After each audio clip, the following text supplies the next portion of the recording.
We're talking with Todd Rowland from AEG. Todd, welcome to the Gaming A again. Welcome back to Gen Con. It's always nice to chat with you. Well, thank you very much. It's good to catch up with you guys.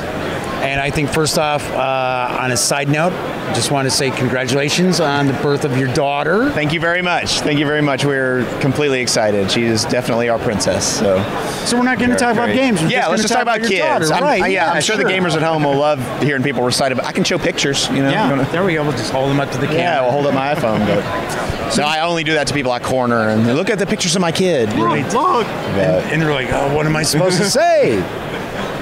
We want to chat because you've got loads going on with AEG right now. You've got some releases that just came out. Mm-hmm. Smash Up being one. Smash Up being the big one. Smash Up was a huge hit for us at the show. We sold out by Friday afternoon, and we had brought a lot of Smash Up. We also gave out 100 copies of it at our big game. No, I'm sorry. Whoa, check that. 400 copies of it at our big game night. Yes. On top of selling out at the booth. We saw those boxes there. Yeah, special premium foil box.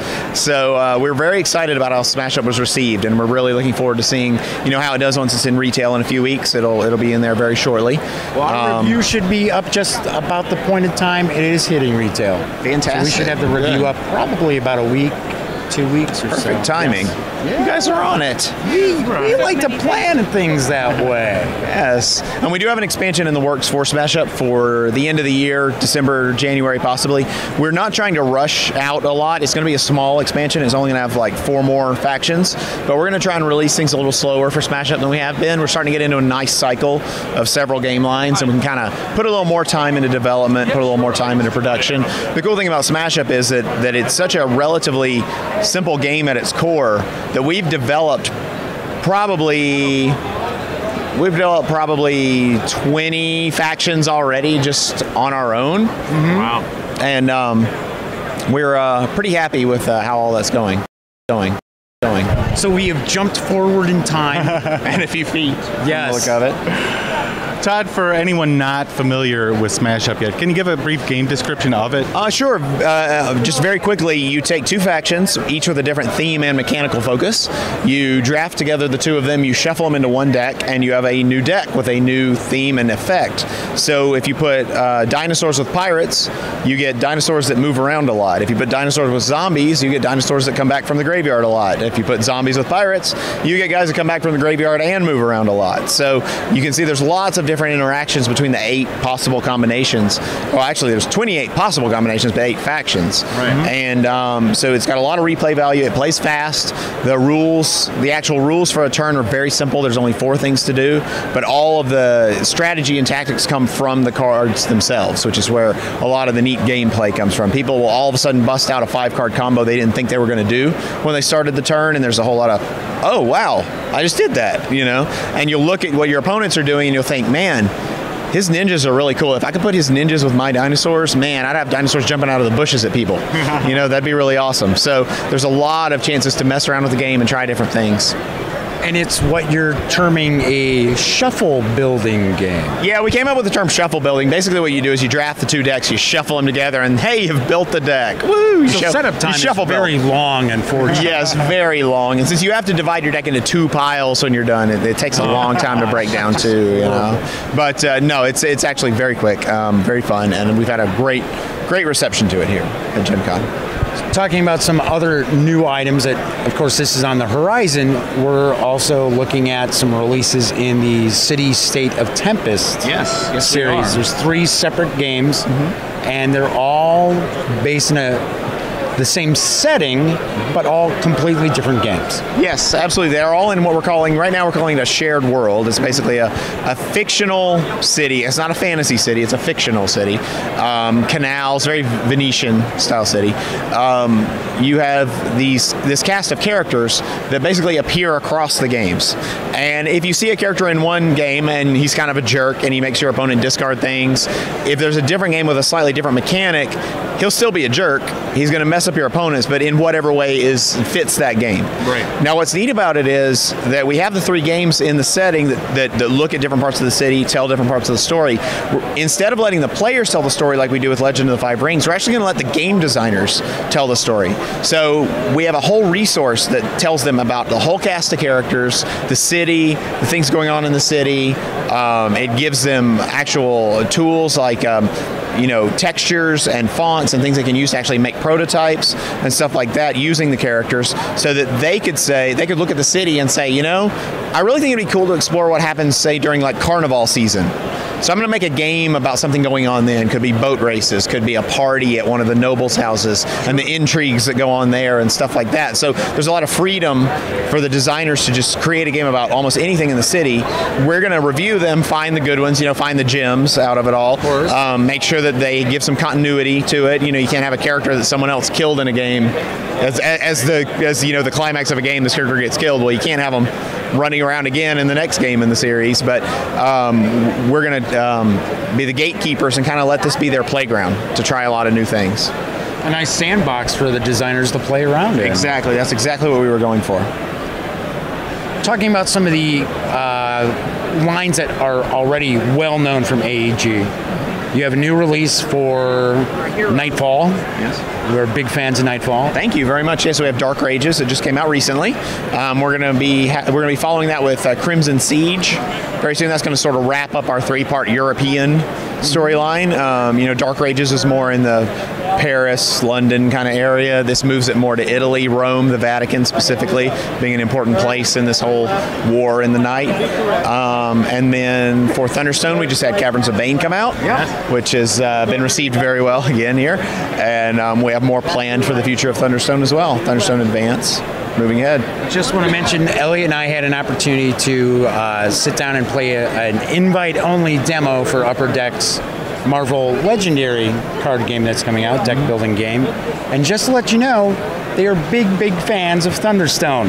Well, that's good to know. I mean, it's nice to know that people like the game. I've had people from several other companies come up to buy Smash Up. I was actually fairly impressed by some of the people that came up to buy it, and I was like, I should be giving this to you. It's always fun to know that other people who are designers of games really dig your company's Absolutely. game. That's very cool. I'll tell you, one of the best feelings was going back to the hotel last night about 1 a.m. I passed through the lobby area, and there's 3 games of Smash Up going on at 1 a.m. by people I don't recognize, no one that I'd seen before, and that's just an awesome feeling. So one of the first times I've ever seen that happen at Gen Con, and I was just elated. That's ours. Yeah, that's ours. Yes. No, I dropped by and gave them some of our I'm Awesome buttons for Smash Up, so they would be sure to have them. Also, moving into a little bit of a different direction, you've got a really nice box set for the Legends of the Five Rings role-playing game. Yes, Second City. We just brought it out here at Gen Con. It'll be in stores soon. It retails for $80, but it comes with 3 books, one on the city itself, one on the people who reside in the city, and one for a campaign set in the city. It has tons of supplemental material, nice multi-page character logs, tear-off sheets for additional characters, a pillow book written by one of the courtiers, a journal from one of the samurai, dice, cards that reference your school techniques, so that you can, you don't have to look it up. It's on your character sheet, but you still have to look at the details. Now you just got a card in front of you that has cool art from the card game that represents the same technique, so you kind of gets you into the feel of the game even more.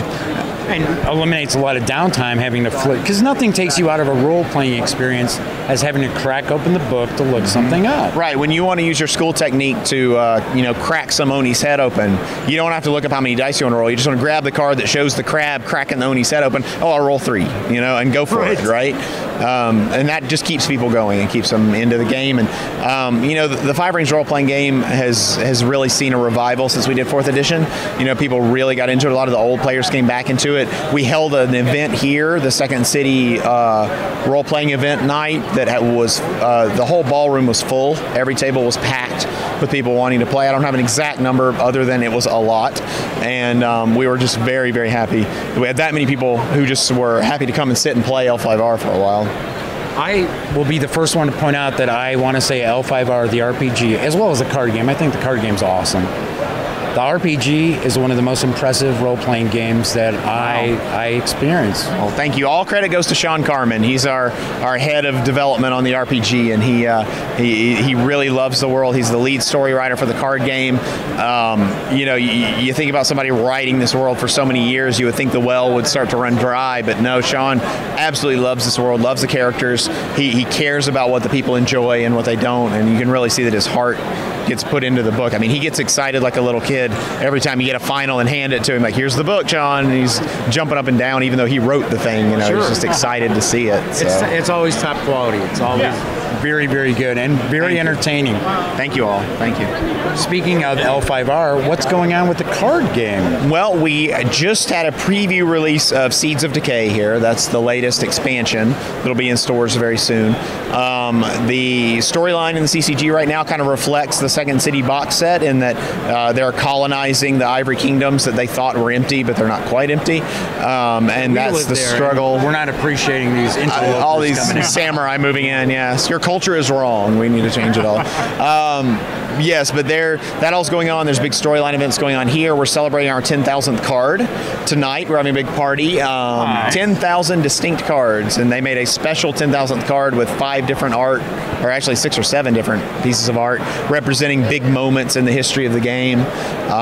So we're just we're real thrilled to be still going strong. You could almost say we're thrilled to still be around, but no, we're still going strong. The players are real into it. We've had great turnouts for our events. We have tons of people coming to the Kotai. The Kotai have been the biggest they ever were, our regional tournaments. We had more people at them this last year than we've had in a long time. So we're very happy with how it's going. And there have been huge lines at the AEG booth all weekend long, from Thursday when I walked in and the folks hit at 10 a.m. to now. I mean, everybody's lining up. Is always an interesting task at our booth, and we try to put as many tables in as we can and get people in and teach them quick and turn over the tables, get more people going. We've tried our best to get people in there, but we're happy. We've still got games of Smash Up that we're demoing, even though we don't have any to sell. We're still going to keep teaching people. So you're teasing them. Basically, but those tables have been full the whole time too, even though there's none left. And we actually had one guy who received his foil version in the big game night box last night, and he had not opened the one he bought, and he said, oh, well, now that I got this one, would you mind if I exchanged